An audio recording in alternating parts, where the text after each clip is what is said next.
प्यारे बच्चों, आज की कहानी का शीर्षक है कण कण में भगवान।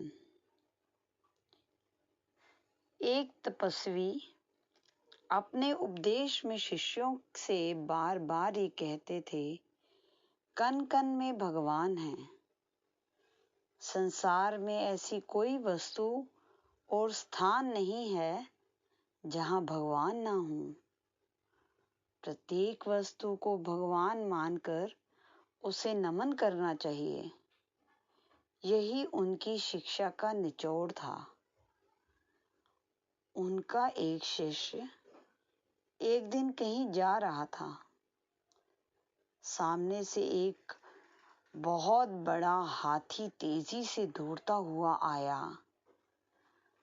महावत लगातार चिल्लाए जा रहा था, हट जाओ, हट जाओ, ये हाथी पागल हो गया है, हट जाओ, हट जाओ। शिष्य को गुरु का कथन याद आया।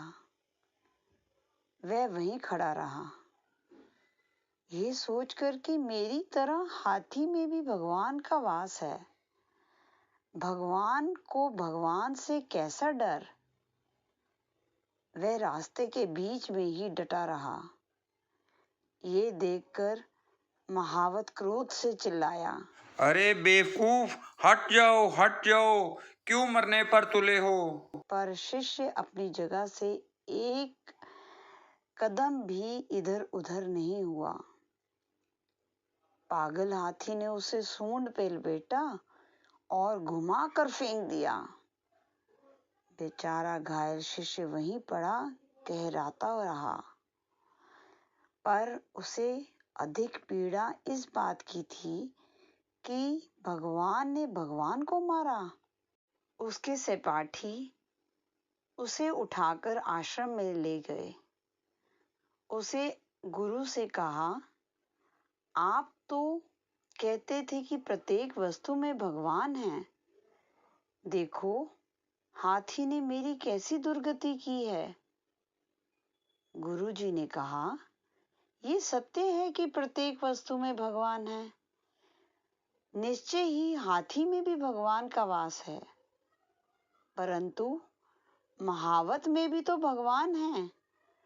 तुम उसकी चेतावनी सुनकर मार्ग से इधर उधर क्यों नहीं हो गए। गुरु की बात सुनकर शिष्य को अपनी भूल का एहसास हुआ।